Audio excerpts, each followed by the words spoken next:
The Chamber of Judgment. Ambassador Chen Wei stood motionless in the center of the vast judgment hall aboard Station Nexus, the heart of Galactic Federation authority. The station orbited no world, floating instead at a carefully calculated point where the gravitational forces of 5 nearby star systems balanced perfectly. The chamber itself was a masterpiece of alien engineering, a sphere 300 meters in diameter with walls that seemed to shift between solid matter and transparent energy fields. Through those walls, Chen could see the stars themselves, rotating slowly as the station maintained its position. Chen was 58 years old, a career diplomat who had spent the last 15 years representing humanity in Federation space. His black hair had turned mostly gray, and the lines on his face told the story of countless negotiations, compromises, and quiet humiliations. He wore the formal uniform of Earth's diplomatic corps, a simple design of dark blue fabric with silver trim that looked plain compared to the elaborate costumes worn by the alien delegates surrounding him. The Federation Council consisted of 73 member species, though only 42 held actual voting power. The others were observer species, allowed to watch and learn but not to influence decisions. Humanity had been an observer species for 62 years, and this was their 5th attempt to gain full membership status. The delegates occupied platforms that floated at different heights throughout the sphere, arranged according to a complex hierarchy that Chen had never fully understood. Some delegates were physically present, their bodies supported by technology that matched their specific biological needs. Others appeared as holographic projections, their actual forms existing light years away. A few were purely digital consciousnesses, uploaded minds housed in crystalline matrices that pulsed with soft light. Supreme Arbiter Kelthax presided from the highest platform, a position of honor that marked him as the Council's ultimate authority. He was Vrelnix, a species that had achieved interstellar travel 8,000 years before humans discovered fire. His body was roughly humanoid in shape, standing nearly 3 meters tall, but covered entirely in overlapping scales of metallic blue. For eyes arranged in a diamond pattern on his face allowed him to see in multiple spectrums simultaneously. When he spoke, his voice resonated through the chamber with a quality that suggested both great age and absolute certainty. The Council recognizes Ambassador Chen Wei of Earth, Kelthax announced. His words were automatically translated into Chen's native Mandarin through the neural implant behind his left ear, though he also spoke perfect Galactic standard. You have petitioned for advancement to full member status. The Council has reviewed your proposal and supporting documentation. You may present your final arguments. Chen took a slow breath, feeling the weight of 62 years of human history pressing down on his shoulders. Behind him, visible only as a holographic display, stood representatives from every nation on Earth. They watched in silence from command centers in Geneva, Beijing, Washington, Moscow, and a dozen other cities. Billions more watched through public broadcasts, their hopes and dreams focused on this single moment. Honored members of the Federation, Chen began, his voice steady despite the nervous energy coursing through him. Humanity comes before you today not as supplicants begging for charity, but as partners requesting recognition for achievements earned through dedication and sacrifice. He activated his own holographic display, and images appeared in the air around him. Charts showing Earth's technological advancement, statistics on colony development, records of trade agreements fulfilled and treaties honored. When humanity first made contact with the Federation 62 years ago, we were barely capable of crude faster-than-light travel. Our longest journey had taken us only to the edge of our own solar system. We knew nothing of galactic civilization, nothing of the thousands of species that populated the stars. We were, as many of you have correctly noted, children taking our first steps into a much larger universe. Several delegates made sounds that Chen's translator interpreted as agreement. A few even seemed sympathetic. But we learned quickly, Chen continued. We studied Federation technology and adapted it to our needs. We established trade relations with 16 different species. We built 32 colony worlds, all within the boundaries assigned to us. Our population has grown from 8 billion to 40 billion, and we have done this while maintaining the highest standards of environmental stewardship on every world we inhabit. Delegate Serix of the Corvinian Empire interrupted, her serpentine body coiling and uncoiling with agitation. The Corvinians were among the most powerful species in the Federation, controlling a territory that spanned 200 star systems. Serix herself was over 300 years old, a veteran of countless council sessions. Ambassador Chen paints a pretty picture, she said, her voice carrying a hissing quality that survived translation. But he conveniently ignores the concerns that prevent us from granting his request. Humanity's expansion rate is unprecedented for an observer species. 32 colonies in 60 years, Ambassador. Do you know how many colonies the average observer species establishes in their first century of Federation membership? 7. You have built more than 4 times that number. Chen had expected this argument. He had heard variations of it in every previous petition. With respect, Delegate Serix, humanity's colony expansion has been driven by necessity, not aggression. Our homeworld is overcrowded, and our people need room to grow. Every colony we have established was built on uninhabited worlds or moons, worlds that no other species had claimed or shown interest in. We have not displaced anyone. We have not taken what belonged to others. Yet, Serix replied coldly. You have not taken what belonged to others yet.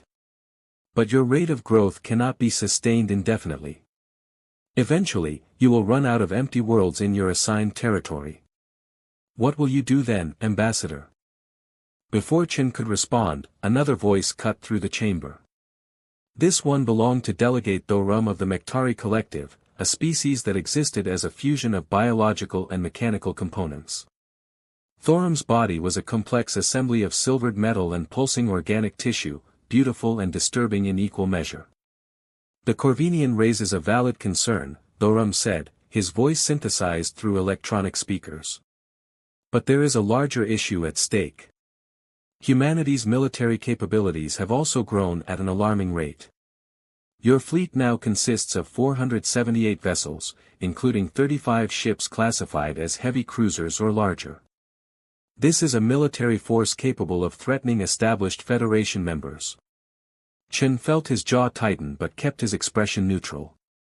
Our military exists purely for defensive purposes and for protecting our trade routes from pirates and raiders. We have never used our fleet aggressively against any Federation member. We have, in fact, assisted several species with anti-piracy operations in border regions. Defense, Thorum repeated, and something in his tone suggested mockery.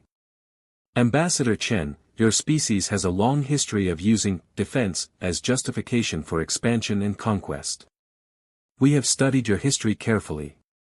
Your world wars, your colonial empires, your tendency toward violence when faced with competition for resources. Why should we believe that pattern will not repeat itself on a galactic scale? The chamber filled with murmuring sounds, clicks, hisses, and harmonics that Chen's translator couldn't quite categorize. He felt heat rising in his chest, anger that he forced himself to suppress. They always came back to this, to humanity's past conflicts, as if every other species in the galaxy had evolved without violence or struggle. Every species represented in this council has a history of conflict, Chen said carefully. The Vrelniks fought a civil war that lasted 3 centuries. The Corvinians conquered 15 species before joining the Federation. The Mektari themselves were created as weapons during a war that destroyed their creators. Shall we judge everyone by their worst moments, or by their capacity to grow beyond them? Supreme Arbiter Kelthax raised one scaled hand, and silence fell across the chamber. Ambassador Chen makes a fair point, he said. But history is only one factor in our decision. Let us move to the vote. Chen's heart sank. The vote was coming too quickly, without proper debate or consideration.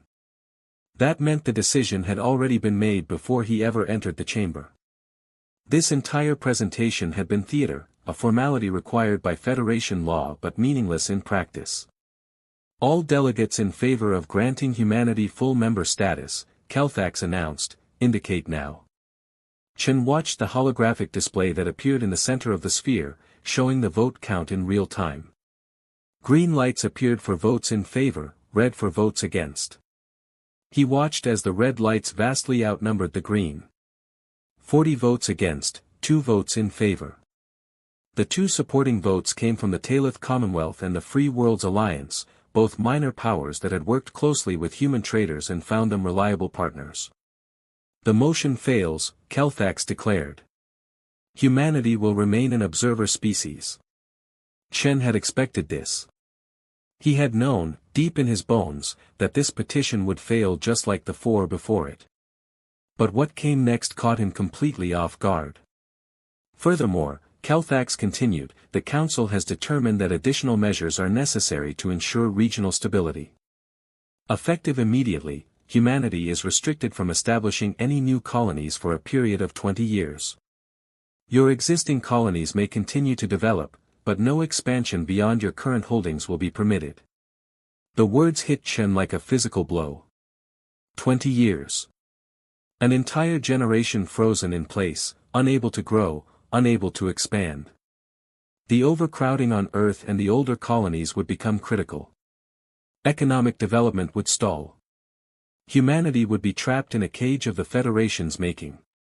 Additionally, Kelthax went on, and Chen felt a sick certainty that worse was coming. Humanity's military fleet will be reduced by 35% within the next 2 years. The Council recognizes that you need defensive capabilities, but your current force is excessive for an observer species. Failure to comply with these restrictions will result in economic sanctions and possible military intervention. Chen stood frozen, struggling to process what he had just heard. They weren't just denying humanity advancement. They were actively crippling human development. And the threat was clear: comply or face the combined military might of the Federation. This is unjust, Chen said, his voice barely above a whisper. Then, louder, this is unjust. We have broken no laws. We have violated no treaties. You punish us for success, for growing too quickly by your arbitrary standards. This is not justice. This is oppression. This is necessity, Kelthax replied, and his tone held no sympathy. The Council has spoken. The restrictions are in effect. This session is concluded. The floating platforms began to disperse, delegates returning to their ships or disconnecting their holographic links. Within moments, Chen stood alone in the vast chamber, his fists clenched at his sides, his mind racing with implications and consequences. His communication implant buzzed with an incoming priority message from Earth. Chen activated it with a thought, and the voice of Admiral Sarah Mitchell filled his head. She was the commander of Earth's defense force, a veteran of dozens of skirmishes against pirates and raiders in the frontier regions. Chen, get back to the transport now, Mitchell said without preamble. Don't talk to anyone. Don't answer questions. Just get on the ship and come home. The President is calling an emergency session. Everything is about to change. Chen wanted to ask what she meant, but Mitchell had already cut the connection. He stood for a moment longer in the empty chamber, looking out at the stars beyond the transparent walls. Somewhere out there was Earth, humanity's cradle, home to billions of people who had just been told their future was being stolen from them. Chen turned and walked toward the exit, his footsteps echoing in the vast space. He didn't know what Admiral Mitchell meant when she said everything was about to change. But he felt it in his bones, a certainty that the Federation had just made a terrible mistake. Humanity had been pushed too far. And when humans were pushed too far, they didn't break. They pushed back. The secret unveiled. The emergency session took place in a facility that officially didn't exist. Deep beneath the mountains of Colorado, carved from living rock and shielded by technology that made it invisible to any scanning equipment the Federation possessed, the Shadow Council chamber waited in perpetual readiness for the crisis everyone knew would eventually come. President James Morrison stood at the head of the massive circular table, his hands pressed flat against its smooth surface. He was 63 years old, a former military officer who had served in the asteroid belt conflicts before entering politics. His dark skin was lined with stress, and his eyes held the weariness of a man who had carried too many secrets for too long. Around the table sat the true power structure of Earth's government. Not the public officials who appeared on news broadcasts and gave speeches at the United Nations. These were the shadow leaders, the men and women who had been managing humanity's most critical secret for 6 decades. Defense chiefs, intelligence directors, chief scientists from projects that existed only in encrypted databases, and colonial governors from worlds the Federation didn't know existed. Ambassador Chen sat 3 seats to Morrison's left, still wearing his formal diplomatic uniform, still processing the humiliation he had endured aboard Station Nexus 12 hours earlier. He had returned to Earth expecting a crisis meeting about how to handle the Federation's new restrictions. What he found instead was something that changed everything he thought he knew about his own government. "Ladies and gentlemen," President Morrison began, his voice heavy with a mixture of exhaustion and determination, 62 years ago, when humanity first made contact with the Galactic Federation, our leaders faced an impossible choice. We could accept their terms, join their civilization as a subordinate species, bow to their rules and their judgment, or we could refuse and face isolation or possibly destruction. Morrison activated a holographic display that materialized above the center of the table. It showed Earth as it had been 6 decades ago, a single planet with a population of 8 billion, just beginning to establish permanent settlements on Mars and the moons of Jupiter. Our leaders chose a third option, Morrison continued. They chose deception. They chose to appear weak while building strength in secret. They chose to play the role of grateful students while actually preparing for the day when the Federation's patience ran out. Chen leaned forward, his mind struggling to comprehend what he was hearing. "Mr. President, what are you saying?" Admiral Mitchell answered from across the table. She looked tired but fierce, her gray hair pulled back in a tight military knot, her uniform bearing decorations from conflicts Chen had never heard of. "We're saying that everything the Federation thinks it knows about humanity is a lie, Ambassador. And it's time to reveal the truth." The holographic display changed, and Chen felt his breath catch in his throat. The single planet of Earth was still there, but now it was surrounded by something impossible. Hundreds of colony worlds, far more than the 32 the Federation knew about. Massive shipyards orbiting gas giants, industrial complexes carved into asteroids, research stations and systems that were supposedly uninhabited. 147 colony worlds, General Marcus Stone said from his position at the table. He was commander of the Shadow Fleet, a military force Chen hadn't known existed until this moment. Population totaling 93 billion human beings. Industrial output sufficient to support a fleet of. The display changed again, and Chen saw ships. Thousands of them. Not the modest fleet of 478 vessels the Federation believed humanity possessed, but an armada that dwarfed anything Chen had imagined possible. Battleships the size of cities, carrier vessels capable of deploying entire wings of fighters, cruisers bristling with weapons technology that looked nothing like standard Federation designs. 4,800 combat vessels, Stone finished. Plus support ships, transports, and infrastructure vessels. This is humanity's true military strength, built in secret over 60 years, hidden in systems the Federation has never surveyed, protected by technology they don't know we possess. Chen sat back in his chair, feeling dizzy. How? How is this possible? The Federation monitors our industrial output, our resource consumption, our communications.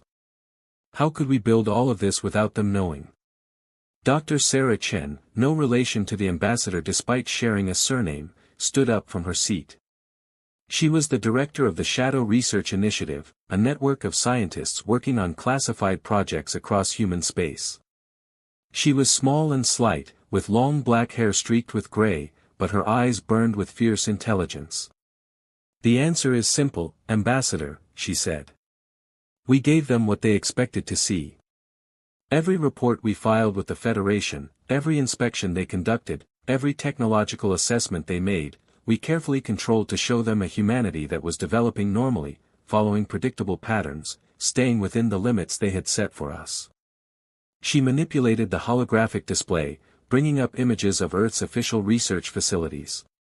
"These are our public laboratories, where we conduct research into Federation-approved technologies.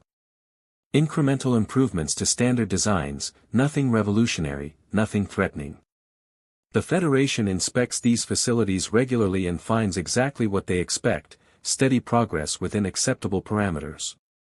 The image shifted to show completely different facilities, hidden deep underground or on remote moons, protected by stealth technology and misdirection. These are our real research centers, where we've been developing technology that the Federation believes is centuries beyond our capability. Faster engines, stronger shields, weapons that use principles the Federation never shared with us because they didn't think we were ready. But where did the resources come from? Chen asked. The materials to build all those ships, the energy to power those colonies? The Federation tracks resource extraction. They would have noticed. Another voice answered, this one belonging to Director Thomas Park of Colonial Operations. He was a heavy-set man with a shaved head and a network of scars on his left arm, souvenirs from an accident during the early days of secret colony construction. We mined resources from systems the Federation hasn't charted, Park explained. There are millions of star systems in this region of space, Ambassador. The Federation has only surveyed and catalogued about 30% of them. The rest are considered frontier regions, too remote or unimportant to bother with. We've been quietly claiming those systems, mining their asteroids and moons, establishing colonies on their habitable worlds, all while maintaining the fiction that we were respecting the boundaries they set for us. And the personnel? Chen pressed. 93 billion people. How do you hide 93 billion people? Morrison answered this time. Most of them don't know they're hidden, Ambassador. Think about it. The Federation believes our population is 40 billion. They base this on census data we provide them. But we haven't been entirely honest in our reporting. Traffic accidents, missing persons, colonists lost during the early days of terraforming, each one carefully documented and filed with the Federation. Except those people didn't die. They went to the shadow colonies, places the Federation doesn't know exist. Over 60 years, Admiral Mitchell added, we've been carefully redirecting population growth into hidden settlements. It's not difficult when you control the information systems. People emigrate to new colonies, colonies that officially don't exist. Their records are quietly archived, marked as deceased or missing, and they begin new lives in systems light years from Federation oversight. Chen struggled to process the implications. This is the largest deception in human history. Millions of people would have to be in on it. Someone would have talked. Someone would have sold this information to the Federation. That's why we've been so careful about who knows what, Morrison said. Most citizens of the shadow colonies have no idea they're hidden from the Federation. They think they're just living in remote frontier settlements. The workers in the secret shipyards believe they're building vessels for the regular fleet, just in new locations for security reasons. Only a few thousand people in each generation know the full truth, and they're selected based on years of psychological evaluation and loyalty testing. Dr. Chen brought up another series of images. We've also developed technology that helps maintain the secret. Encrypted communication networks that use quantum entanglement, impossible for the Federation to intercept or decode. Stealth systems that hide our ships and facilities from their scanners. False signature generators that make our shadow colonies appear to be nothing more than asteroid fields or lifeless rocks. Why are you telling me this now? Chen asked. Why reveal this secret at this moment? President Morrison's expression grew grim. Because the Federation's latest restrictions have forced our hand, Ambassador. We've been planning for this possibility for decades. We always knew there would come a day when the Federation's fear of human potential would overcome their willingness to tolerate our presence. We hoped it would take longer, that we would have more time to prepare. But they've made their move, and now we must make ours. He pulled up a document on the display, a formal declaration written in both English and Galactic Standard. Chen read it with growing shock. This is a Declaration of Independence, he whispered. It is, Morrison confirmed. Tomorrow, at noon Greenwich Mean Time, I will broadcast this message to every member of the Galactic Federation. We will announce our withdrawal from observer status. We will reveal the true extent of our territory and our military capabilities. And we will demand recognition as an independent power, not subject to Federation authority. They'll see it as a declaration of war, Chen said. They might, Admiral Mitchell agreed. That's why the Shadow Fleet is preparing for combat operations as we speak. 4,000 ships, all moving into position around our most critical systems and colonies, both the ones the Federation knows about and the ones they don't. If they choose to fight, we'll be ready. General Stone added, our war simulations suggest that even if the entire Federation united against us, which is unlikely, we have a 72% chance of achieving a strategic victory. Most Federation species have grown comfortable, lazy even. Their militaries are designed for peacekeeping and policing, not real warfare. Humanity has been preparing for war for 60 years. Chen looked around the table at these men and women who have been carrying this secret, this burden, for so long. What about the colonies the Federation knows about? The 40 billion people living under their monitoring? If fighting starts, they'll be vulnerable. Evacuation plans are already in motion, Director Park said. Over the next 24 hours, transport ships will begin moving the populations of our official colonies to protected locations. We're telling the colonists it's a precautionary measure, civil defense drills in response to the Federation's threats. Most will go along willingly. Those who resist will be detained for their own safety until the crisis passes. Morrison straightened up, looking around the table at his assembled advisors and commanders. Ladies and gentlemen, we stand at a crossroads in human history. Tomorrow, we will either secure humanity's place among the stars as a free and independent civilization, or we will fight a war that could cost billions of lives. I want to be absolutely clear about what we're choosing here. Once we broadcast that declaration, there's no going back. The Federation will never trust us again. We will be on our own, facing a galaxy that may decide we're too dangerous to exist. With respect, Mr. President, Admiral Mitchell said, we've always been on our own. The Federation has never been our ally. They've been our jailers, limiting our growth, restricting our potential, and now openly trying to cripple us. At least this way, we're taking our fate into our own hands. Murmurs of agreement rippled around the table. Chen found himself nodding along, despite the fear churning in his gut. He thought about the contempt he had endured aboard Station Nexus, the casual dismissal of humanity's achievements, the arrogant certainty that humans were and would always be inferior. I have one question, Chen said. Why me? Why bring me into this secret now? I've spent 15 years representing humanity to the Federation.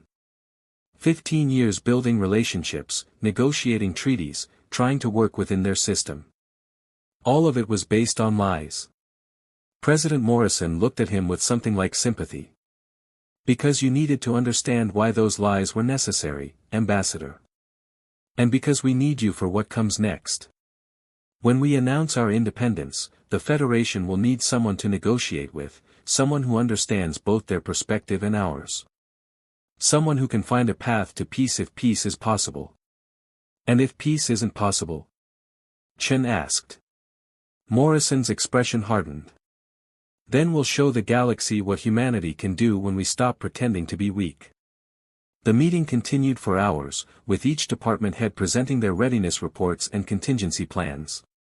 Military deployments, economic preparations, diplomatic strategies, everything that would be needed for humanity to survive as an independent power in a potentially hostile galaxy.